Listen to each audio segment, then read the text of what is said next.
सनातनी होने के नाते मेरा ये धर्म भी बनता है कि इस पूरे मंदिर का सर्वांगीण विकास हो। इसी संदर्भ में हमने इस सत्र में विधानसभा में भी एक सवाल किया था, जिसका जवाब काफ़ी सकारात्मक मिला है। जिलाधिकारी के लेवल से, जिला से इसका एक व्यवस्था बनाकर, प्रतिवेदन बनाकर राज्य सरकार को भेजा गया है। हमने पर्यटन मंत्री से बात भी किया है। जल्द ही इस क्षेत्र को एक पर्यटक स्थल के रूप में विकसित करने का, घोषित करवाने का काम सरकार से हम करेंगे। कुंडेश्वर नाथ मंदिर में यहाँ पे आज बैठक रखी गई थी, किन किन बातों पे चर्चा हुआ विशेषतः? देखिए, हमारे क्षेत्र का आस्था का ये प्रमुख केंद्र है और इसको विकसित करने के लिए पूर्व कई वर्षों से यहाँ के हमारे स्थानीय अभिभावक काफ़ी प्रयत्नशील है, संघर्षशील है, जिसका कुछ परिणाम भी दिखने लगा है। इस मंदिर के रखरखाव के लिए, मैनेजमेंट के लिए, इसके विकास के लिए एक ट्रस्ट भी बना हुआ है। उस ट्रस्ट के ट्रस्टी, उसके सम्मानित अध्यक्ष, सचिव यहाँ पर उपस्थित हैं। उन सभी अभिभावकों ने इस बैठक का आयोजन किया था और बैठक का मुख्य लक्ष्य था, ये जो इतना ऐतिहासिक और इतना प्रमुख और इतना हमारे आस्था का केंद्र, इतना बड़ा केंद्र से जुड़ा हुआ मंदिर है हमारे क्षेत्र में है, लेकिन इसकी जो स्थिति है वो भी सामान्य स्तर से कम है। जो इसका रूप होना चाहिए, जिस प्रकार की यहाँ सुविधाएं होनी चाहिए, जितना बड़ा इसका विस्तार होना चाहिए, वो समय के साथ हो नहीं पाया है। कुछ उदासीनता सरकार के तरफ से भी रही होगी, पूर्व में अधिकारियों की तरफ से रही होगी या स्थानीय जनप्रतिनिधियों की तरफ से रही होगी। इसको लेकर हम सभी चिंतित हैं, लेकिन भविष्य में यही उदासीनता नहीं बनी रहे। इस मंदिर का विकास हो, इसके प्रांगण का विकास हो। आप जहाँ खड़े हैं उसके पीछे एक बहुत बड़ा पोखरा है, ऐतिहासिक पोखरा है, लेकिन इसका भी आप व्यवस्था देखेंगे, व्यवस्था के अभाव में, देखरेख के अभाव में इसका स्थिति बहुत दयनीय हो चुका है। दिन पर दिन जो जल का स्रोत है वो कम होता गया है, जल का जो स्तर है वो कम होता गया है।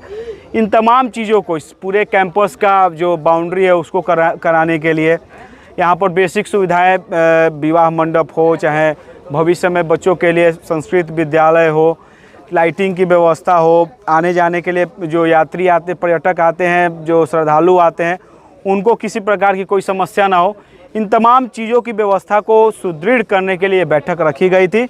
इसमें हम भी उपस्थित थे। क्षेत्र के जनप्रतिनिधि होने के नाते मेरा ये फर्ज भी बनता है और एक सनातनी होने के नाते मेरा ये धर्म भी बनता है कि इस पूरे मंदिर का सर्वांगीण विकास हो। इसी संदर्भ में हमने इस सत्र में विधानसभा में भी एक सवाल किया था, जिसका जवाब काफ़ी सकारात्मक मिला है। जिलाधिकारी के लेवल से, जिला से इसका एक व्यवस्था बनाकर, प्रतिवेदन बनाकर राज्य सरकार को भेजा गया है। हमने पर्यटन मंत्री से बात भी किया है।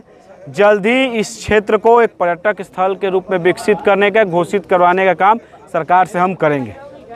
ये जो कुड़वासर मंदिर का इतिहास जो है प्राचीन काल से भी जोड़ के देखा जाता, बानासुर नामक एक राक्षस सही पूजा करने आता था। जो ये तालाब की बात कर रहे हैं, पहले हवन कुंड हुआ करता था, लेकिन अभी भी यहाँ पे देखिए विकास नदारद दिख रहा है। जी, इन्हीं सब चीज़ों को लेकर, इसका पौराणिक जो इतिहास है उसको लेकर, इसकी जो धार्मिक मान्यताएँ हैं उसको लेकर कई वेदों में इस क्षेत्र का जिक्र है। उन तमाम चीज़ों का हम लोग संकलन कर रहे हैं। जल्द ही इसको एकदम पूरे पुस्तक के रूप में सूचीबद्ध करके सरकार के समक्ष भी रखेंगे और मेरा प्रयास है कि हम अपनी सरकार से इस क्षेत्र को एक पर्यटक स्थल के रूप में घोषित करवाकर ही दम लें। यहाँ पे जो है कि एक पुस्तकालय, जो लाइब्रेरी है, उसको भी यहाँ बनाना है। बहुत सारी चीज़ें, उपन्यास नहीं हम बता रहे हैं, वो आएंगे, आप उपन्यास पढ़ेंगे, इतिहास जानेंगे। नहीं, बात आपकी सत्य है। और हमने सिर्फ पुस्तकालय के लिए ही नहीं, हमने संस्कृत विद्यालय का भी एक विद्यापीठ के तर्ज पर संस्कृत विद्यालय को भी इसी प्रांगण में स्थापित करने का प्रस्ताव रखा है कमेटी के सदस्यों के समक्ष, जिसका वर्बल इन्फॉर्मेशन हमने अपने शिक्षा मंत्री को भी दिया है। काफ़ी उनका सकारात्मक जवाब भी मिला था। पुस्तकालय हो, विद्यालय हो, विवाह भवन हो, इन तमाम तरह की चीज़ें जो इस क्षेत्र को, इस प्रांगण को विकसित करने के लिए ज़रूरी है, उस दिशा में हम सभी लोग कार्य कर रहे हैं। इसमें सबसे बड़ा योगदान यहाँ के ट्रस्ट के जो सदस्य हैं उनका है। वो लोग निरंतर, हमको लगता है कि हर एक जिला से लेकर प्रदेश तक के हर एक पदाधिकारी को लेटर लिखे हैं, पत्र लिखे हैं, लगातार संघर्ष कर रहे हैं। अब मेरा दायित्व और धर्म बनता है कि मैं उनके संघर्ष में अपना भी योगदान दूं। अभी श्रावणी जो मेला है वो चालू होने वाला है, लेकिन यहाँ पे जो भी महिलाएं जो आएंगी पूरे क्षेत्र से, वो समस्या है कि यहाँ पे नहीं स्नानागार है, यहाँ पे नहीं शौचालय और अन्य चीज़ों के लिए जिलाधिकारी के लेवल से कुछ व्यवस्था किया गया है। अभी काम लगा हुआ भी है, थोड़ा समय लगेगा, लेकिन इन तमाम व्यवस्थाओं को जल्द ही यहाँ पर स्थापित कर दिया जाएगा। और जितनी आपकी चिंता है उतनी हम सभी की भी चिंता है, समस्त क्षेत्रवासियों की चिंता है कि इस क्षेत्र को, इस पर्यटक स्थल को हम लोग विस्तार रूप दें और विकसित रूप देकर क्षेत्र में एक हम लोग मिसाल का स्थापित करें। और ये जो धर्म का और सनातन धर्म से जुड़ा हुआ ऐतिहासिक जो संदेश है, इसका प्रचार प्रसार पूरे राज्य में और पूरे देश में हो। कुंडेश्वर मंदिर पे बैठक रखी गई थी, जो यहाँ का स्थानीय विधायक राकेश ओझा वो भी इस बैठक में शामिल हुए। आप सब मीडिया कर्मियों के लिए भी धन्यवाद है जो आज आपने इस तरह के प्रश्न को सर्वप्रथम पूछा है मुझसे। तो मैं सर्वप्रथम बताऊं आपको कि आज का मुख्य उद्देश्य आज की सभा का था कि कल से श्रावण मास प्रारंभ हो रहा है। आज आषाढ़ मास की पूर्णिमा है। सो मेला का रूप कल से दिखाई यहाँ देना शुरू हो जाएगा, क्योंकि क्षेत्र जो है क्षेत्र के लिए आस्था का बहुत प्राचीन केंद्र रहा है कुणवा शिव मंदिर।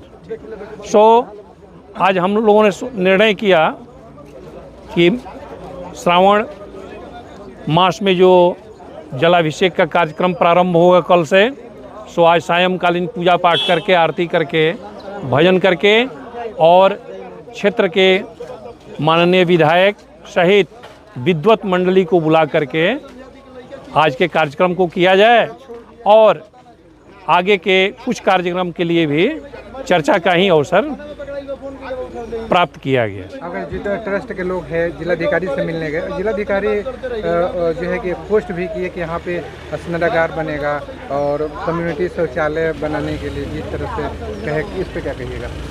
नहीं, हम लोगों के जो जिलाधिकारी महोदय हैं या पुलिस अधीक्षक महोदय हैं, इन लोगों का अनवरत सहयोग मिलते आया है। मैं आपको बताऊं कि दिसंबर में हम लोग मिले थे सप्ताह के अंत में और उनसे आग्रह किए थे ट्रस्ट के सदस्यगण कि सर आपके जिला के अंतर्गत शाहपुर प्रखंड में बिलौटी स्थित कुणवा शिव महादेव का प्राचीन मंदिर है, उसके हम लोग ट्रस्टी हैं और उसके विकास की याचना के लिए उम्मीद को लेकर के आपके पास आए हैं। और हम लोगों ने एप्लीकेशन दिया, उस एप्लीकेशन पर उन्होंने सहानुभूतिपूर्वक विचार करते हुए और कुछ ही दिन के बाद संभवतः 1 जनवरी को जिला माइनिंग फंड से उन्होंने आवश्यक कार्य के लिए निर्णय किया। जिला आदेश निर्गत हुआ, किंतु समय समय पर कुछ व्यवधान के चलते काम में विलंब हुआ। किंतु मैंने 2 जुलाई को जब मिला जिलाधिकारी महोदय से, तो उन्होंने शीघ्र ही काम को प्रारंभ कराने के लिए आदेश प्रेषित किया और उसका परिणाम हुआ कि कार्य चल रहा है। कार्य में शौचालय का काम है, यात्री शेड का है, स्वच्छ जल आपूर्ति के लिए है, ये सब तमाम काम चल रहे हैं। बैठक में हम लोग भी यहाँ पे पहुँचे हुए थे, तो जो द्वार है जो हाँ, पूर्व बैठक में हम लोग पहुँचे हुए थे, तो जो उनका मेन द्वार है एंट्री गेट, उसका जो है शिलान्यास हुआ था, उसका उद्घाटन कब होगा? बहुत जल्द ही। आप समझिए कि हम आपको विश्वास दिलाना चाहते हैं कि अगला जो फाल्गुन का शिवरात्रि होगा उसके पहले भव्य गेट का निर्माण करके उसका उद्घाटन का अवसर जरूर मिलेगा। अपना परिचय दे दीजिए। मेरा नाम धर्मदेव मिश्रा हुआ, महुआओं घर हुआ और समाज के लोगों ने इस मंदिर के प्रबंधन समिति के लिए अध्यक्ष के पद पर मुझे चयनित किए हैं।